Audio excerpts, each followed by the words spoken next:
नमस्कार, मैं अंजनी कुमार ओझा, भगवती प्रसाद ओझा inter college Ramdaspur Prayagraj से हिंदी विषय को लेकर के आया हूँ कक्षा 10 के विद्यार्थियों के लिए।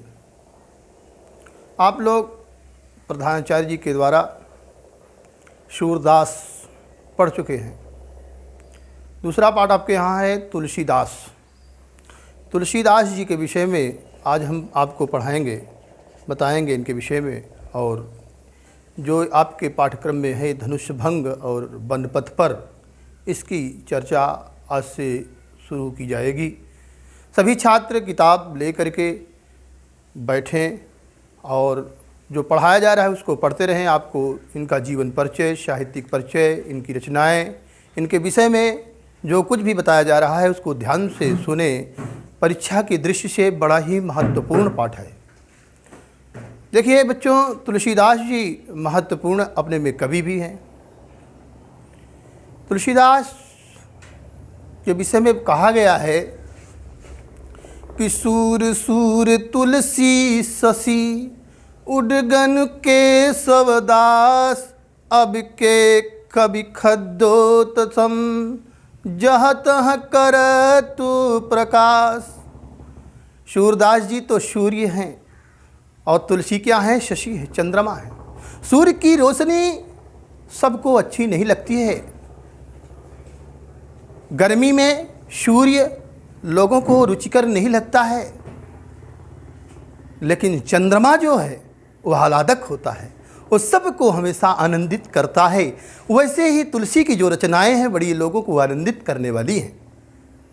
तुलसीदास जी के विषय में कहा गया है कि पिता आत्माराम द्विवेदी, तुलसी जिनकी माता थी, राजापुर के कवि तुलसी थे, जिनमें भक्ति राम की थी।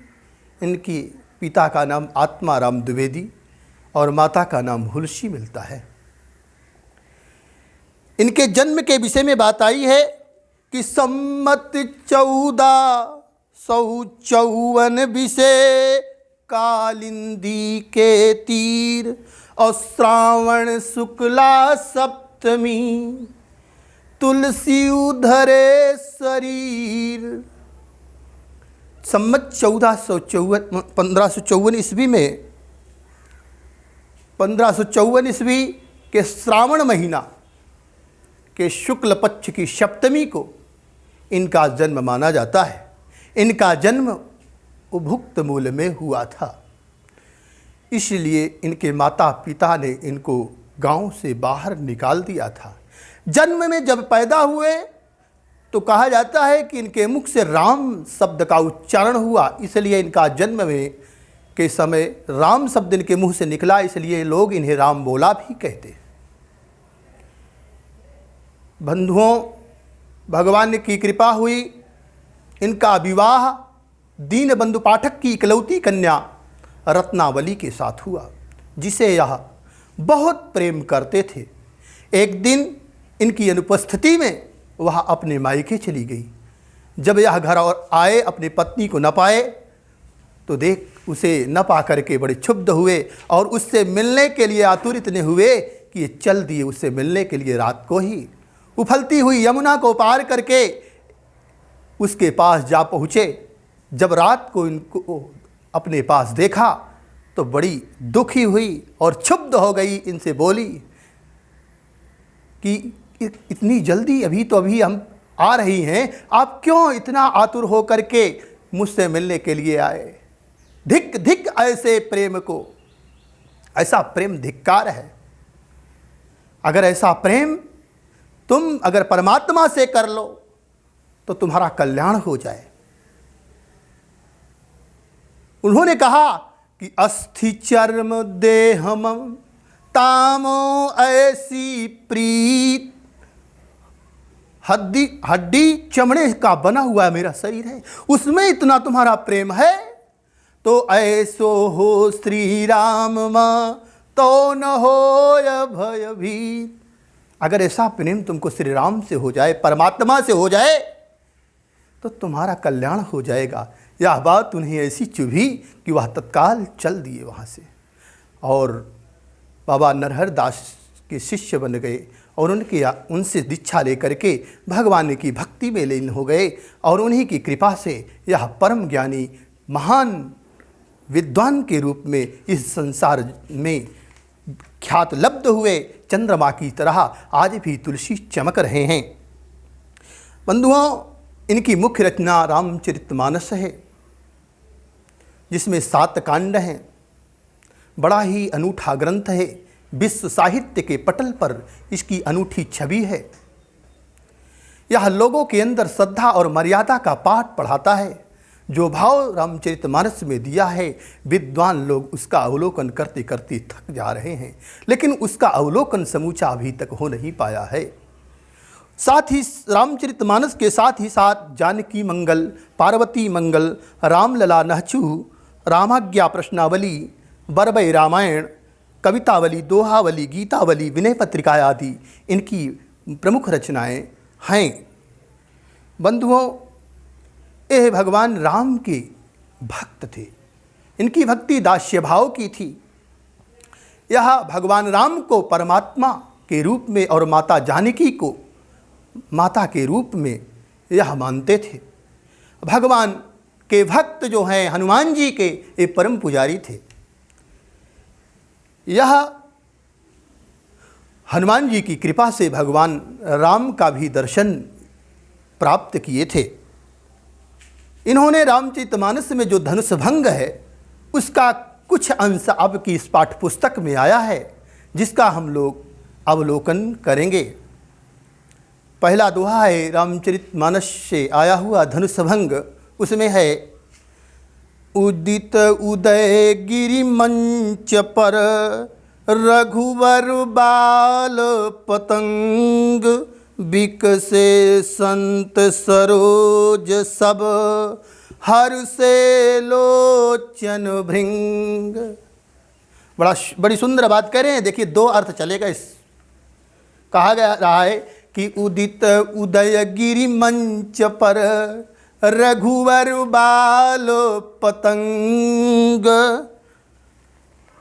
बिकसे संत सरोज सब हर्षे लोचन भृंग। देखिए, रघुवर बाल पतंग, पतंग माने सूर्य होता है। और कैसा सूर्य? बाल पतंग माने प्रातःकालीन, बाल्यावस्था का सूर्य, प्रातःकालीन का सूर्य। कहाँ उदय होता है? उदयगिरि, उदयाचल पर। जहाँ सुबह सूर्य उदय होता है उसको उदयाचल कहते हैं। जैसे प्रातःकालीन सूर्य उदयाचल पर उदय होता है, वैसे ही रघुवर उदित हुए, भगवान राम जी उदित हुए, आए, दिखाई दिए। कहाँ? जनक वाटिका में, जनक के दरवाजे पर, जहाँ धनुष्य भंग की व्यवस्था थी, जहाँ पर सीता के स्वयंवर की व्यवस्था थी, वहाँ पर राम आए हैं। तो लोग देख करके कैसे कह रहे हैं कि जैसे प्रातःकालीन का उदयाचल पर सूर्य उदय हुआ हो, वैसे जनक के यहाँ सीय स्वयंवर में भगवान राम जी के आने पर दिखाई दे रहा है। जब भगवान राम जी सीय स्वयंवर में आए तो जैसे कैसे लग रहे हैं? जैसे प्रातःकालीन बेला पर उदयाचल पर सूर्य उदय हुआ होता है, वैसे राम जी दिखाई दे रहे हैं। अगली लाइन देखो कि बिकसे संत सरोज सब हर्षे लोचनु भृंग। जब सूर्य उदय होता है तो होता क्या है? जितने भी तालाब में कमल रहते हैं वो खिल जाते हैं। बिकसे माने खिल जाते हैं, निकल जाते हैं, प्रफुल्लित हो जाते हैं। जैसे सूर्य के उदय होने पर, सूर्य के आ जाने पर सारे कमल खिल जाते हैं, वैसे सीय स्वयंवर में जब भगवान राम जी आ गए तो क्या हुआ? बिकसे संत सरोज सब। तो सारे संत जो थे वहाँ पर, असंत नहीं, संत, संत रूपी जो कमल रूपी संत थे, वो क्या हुए? बिकसे, विकसित हो गए, प्रफुल्लित हो गए, खिल उठे, आनंदित हो गए। और क्या हुआ, हर से लोचन भृंग। और जब कमल खिल जाता है तो क्या, भौरा, जो भृंग माने भौरा, भौरा क्या होता है, हर्षित हो जाता है कि अब तो मजा आएगा रस चूसने में। किसका, कमल का रस चूसने में आनंदित होऊंगा, हमको आनंद मिलेगा। वैसे ही संत लोग जो थे प्रमुदित क्यों हुए कि अपनी आँखों से परमात्मा का दर्शन करने का आनंद मिलेगा। मैं आनंद का खूब रस पीऊंगा, राम जी के दर्शन का रस मुझे मिलेगा। इसलिए सारे, जैसे भौरा कमल को देख करके आनंदित हो जाता है, वैसे संत लोग राम जी को देख करके आनंदित हो जा रहे हैं। आगे बंधुओं देखिए, बात का चौपाई के माध्यम से कही जा रही है कि नृपनो के रियासानी सीनासी, अब बचनु नखत अवलीन प्रकाशी। जब भगवान राम जी आ जाते हैं सीता स्वयंवर में, तो तमाम सारे राजा लोग आए थे ना वहाँ पर। देखिए विचार करिएगा, सीता का स्वयंवर है, सीता के स्वयंवर में राजा जनक जी, महाराज जनक जी ने एक प्रतिज्ञा रखी थी कि जो शंकर जी का धनुष है बड़ा ही ओजन है, उसको जल्दी कोई उठा नहीं सकता है। खेल खेले में एक बार सीता जी ने उठा करके रख दिया था, तो उसी समय प्रतिज्ञा कर लिया था जनक ने कि जो भी राजकुमार इस शिव के धनुष को तोड़ेगा वही, उसी से मैं सीता का विवाह कर दूंगा। तो देश विदेश के राजा लोग उसी स्वयंवर में शामिल हुए थे धनुष को तोड़ने के लिए। और इतना वजन धनुष था कि वाल्मीकि रामायण में इसकी चर्चा जो मिलती है, कहा गया है कि 10,000 योद्धा, एक दो नहीं 10,000 योद्धा 10 पहिए की गाड़ी पर लाद करके धनुष को ढकेलते हुए लेकर के सीता के स्वयंवर में पहुंचे हैं। इतना वजन था। तो आप अंदाज़ा लगा सकते हैं कि इस प्रतिज्ञा जनक की बड़ी भारी है। तो तमाम सारे देश विदेश के राजा आए हैं उसको तोड़ने के लिए। तो उसी बात पर कहा जा रहा है कि नृपनु के रियासानी सीनासी, बचनु न खतु अवली न प्रकाशी। जो जब सूर्य उदय होता है तो क्या होता है, रात्रि नष्ट हो जाती है, दिन हो जाता है ना।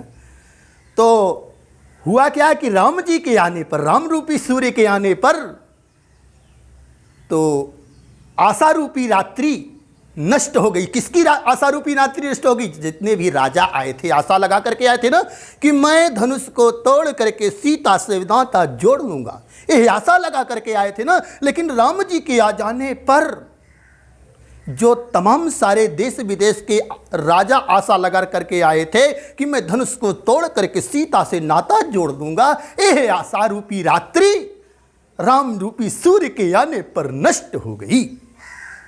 नृपन के रियासानी सीनासी, अब बचनु न खतु अवली न प्रकाशी। अब आइए दूसरी लाइन देखो, बचनु न खतु अवली न प्रकाशी। तो ये बताओ, जब रात्रि नष्ट हो जाएगी, आशा रूपी रात्रि नष्ट हो जाएगी, तो क्या नक्षत्र प्रकाश देंगे? नक्षत्र जो तारा है आकाश में, ये प्रकाश कर पाएंगे? नहीं कर पाएंगे ना। जब रात्रि दिन हो जाएगा, सूर्य आ जाएगा तो दिन हो जाएगा। तो क्योंकि तारा तो रात में चमकते हैं, और जब रात में तारा चमकते हैं, जब दिन हो गया तो क्या तारा का प्रकाश दिखाई देगा? नहीं दिखाई देगा ना। तो कह रहे हैं बचनु न खतु अवली न प्रकाशी। तो वचन की, कौन से वचन? राजा के लोगों की सिट्टी सपाटी गुम हो गई, राजाओं के मुख से वचन नहीं निकल रहे, उनके मुंह से आवाज नहीं निकल रही है। कैसे नहीं निकल रही है? जैसे सूर्य के आ जाने पर तारा का प्रकाश शून्य हो जाता है, वैसे राम जी के आ जाने से लोगों की चुप्पी हो गई है, उनके मुख से आवाज निकलना बंद हो गई है। अगला देखो कि मानी महीप, मानिय महीप कुमुद सकुचाने, और कपटी भूप उलूक लुकाने।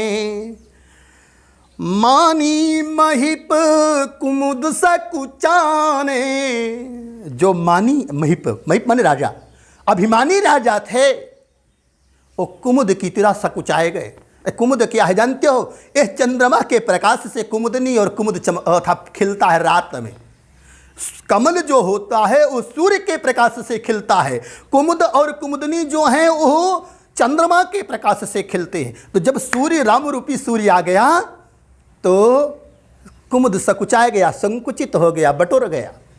और कैसे बटुर गए? कुमुद बटुर गया, जैसे चंद्रमा के न होने पर कुमुद बटुर जाता है, सूर्य के आने पर कुमुद बटुर जाता है, वैसे ही राम जी के आ जाने पर, राम रूपी सूर्य के आ जाने पर जितने भी कुमुद रूपी अभिमानी राजा थे वो सब सकुचाए गए, बटोर करके चुम मार करके बैठ गए। मानिय महीप कुमुद सकुचाने, कपटी भूप उलू कलुकाने, कपटी भूप उलू कलुकाने। और जो कपटी राजा थे ये उल्लू की तरह लुकाए गए। तो कि उल्लू को एक अभिशाप मानो।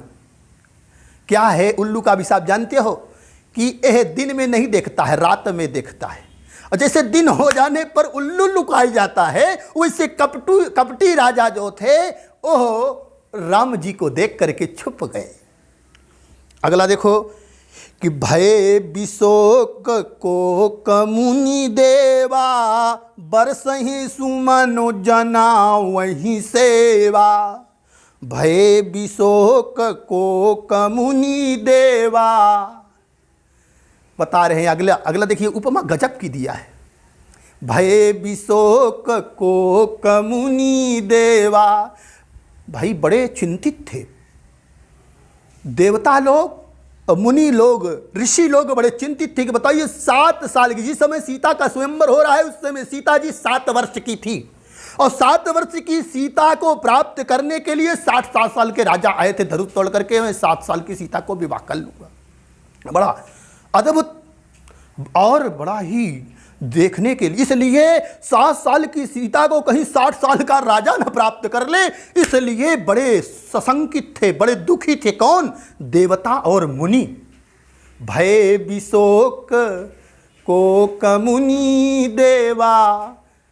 और कोक मने क्या कहते? चकवा और चकवी जो होता है उसको कोक कहा गया है। उसको क्या होता है जानते हो? दिन में अपने पत्नी से वह दूर होता, रात में अपने पत्नी से दूर रहता है, जब दिन होता है तब मिलता है चकवा चकवी से और चकवी चकवे से। तो वो बड़े दुखी होते हैं। उसको अभिशाप है सीता जी का, उसकी कथा हम कभी आपको बताएंगे। तो कब उनका जब दिन होता है तो अपने आप मिल जाते हैं, रात में एक दूसरे से बिछड़ हो जाते हैं। तो जैसे दिन हो जाने पर चकवा चकवी का जो शोक रहता है पति पत्नी मिलन का वो दूर हो जाता है, वैसे ही राम जी के आ जाने पर देवताओं और मुनियों का जो शोक था वह दूर हो गया। भय विशोक को कमुनि देवा, बरसहि सुमनु जना वही सेवा। वो फूलों की बरसात करके देवता मुनि लोग और भगवान राम की सेवा को जता रहे हैं, दिखा रहे हैं। यही तक मैं आज आपको पढ़ाऊंगा। आप लोग घर में इसका अभ्यास करें। जो भी न समझ में आया होगा अगले टर्म में कमेंट बॉक्स में इसको आप अंकित करें, हम देखेंगे, उसको समझाएंगे। अब रेगुलर आप हिंदी की कक्षा को पढ़ें। इसमें कोई दिक्कत होगी तो उसका समस्या का निदान किया जाएगा। धन्यवाद, धन्यवाद।